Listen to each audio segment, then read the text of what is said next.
What is up, YouTube, and welcome back to Brute Strength Day 92. So, still just slowly building up after the injury in the hamstring, and things are going well with recovery.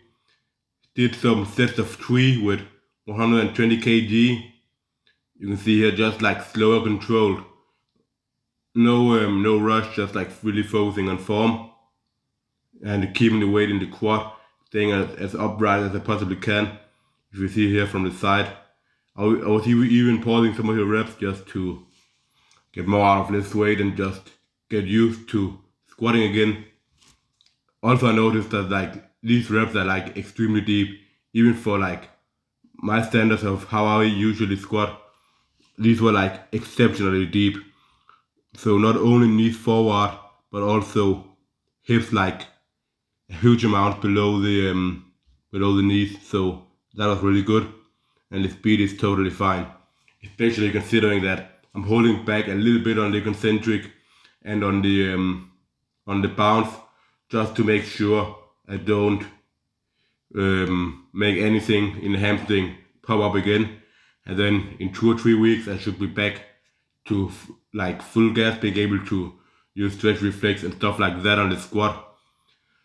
But like injuries, if you treat them properly, they're not as bad as it may seem. Like this was probably a grade 2 hamstring injury, and though it's annoying that I'm having to take a step back and use and be weaker than I've been before, like you can easily get frustrated about not being able to do the same thing that you have done before, and then you start pushing the things too fast and become over eager, and that's where you run into getting injured again or something happening and you don't succeed and you lose the momentum.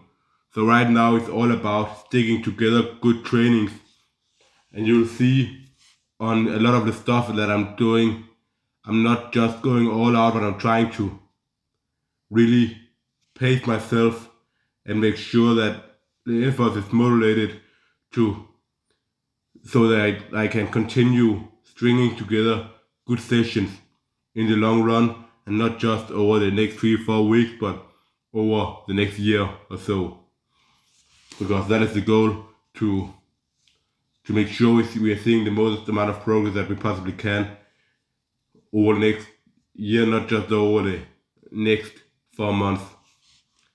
So I was really pleasant about the um, the 40 kilo dumbbells set press that I did, even though it wasn't a PR, only 12 reps as I've done before.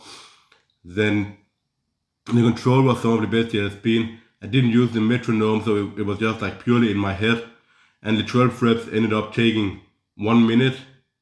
I stopped after that instead of attempting number 13. But I think it's like just over 1 minute, like 1 minute and a half second is the longest that it's taken to do 12 reps, which means the center was slower and with more control. So next week, if I get to 10 reps and I feel like I can't PR, I'm not going to attempt it, because just going to focus on building up momentum then, and doing a little bit more work in the back off sets, maybe building up to multiple sets of 10, just like that.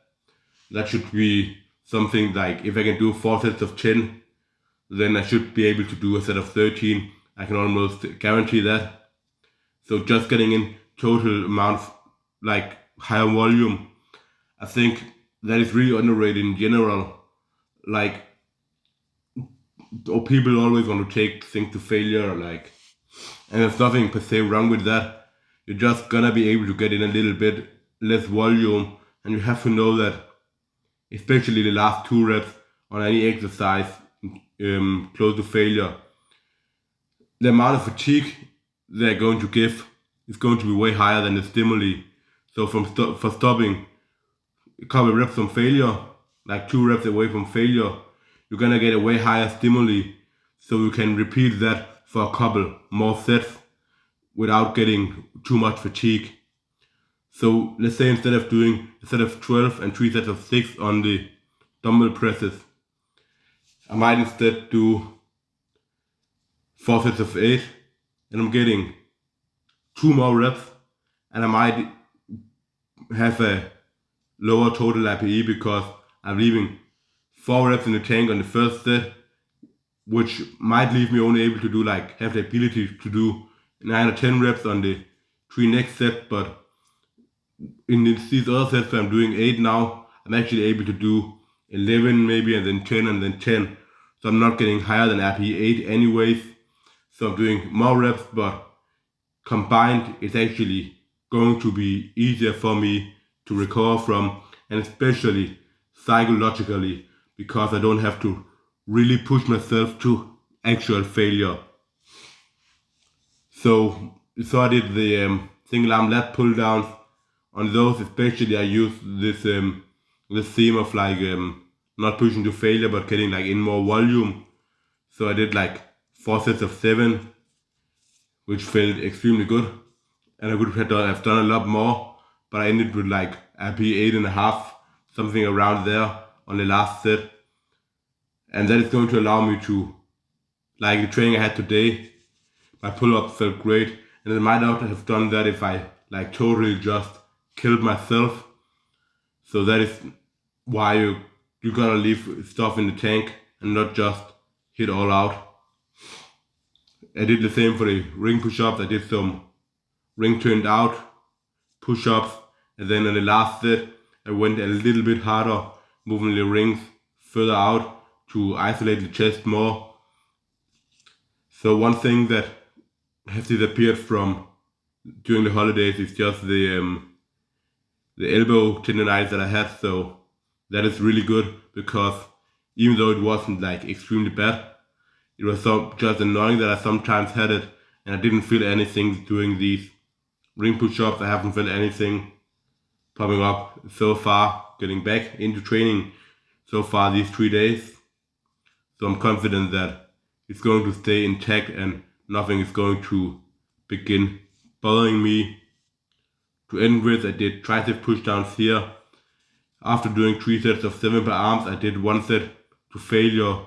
So again, being conservative here, building up volume and consistency.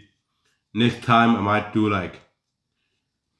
3 sets of 8, something like that, just to or 4 sets of 8, something like that. If it feels better and still not going all the way to failure, just slowly adding more volume until I'm able to easily do couple sets of 10 with 3 sets of 10 with something in the tank, because so far I have done 3 sets of 10, but it has always been with all out effort. I didn't rest give full rest between these sets here, so that's why in the last set 9 was pretty much to failure, especially on the right arm. On the left arm I think I still had 1 rep in the tank because it moved fairly decent still. My goal here is to be able to get up to full stack for 10 reps. Right now I'm not there yet. I can maybe do 2 or 3 reps on the full stack. I might also do something next training where I do 3 sets of 6 or something like that, and then an all out set. So I'm getting in 30 reps per arm, but it's not gonna be as hard as if I did 3 all out sets. So a little bit less fatiguing, but same amount of volume, same stimuli. So really good trade-off. Alright, that is all for this one, and I'll see you all for day 93. Alright, I'm out. Bye.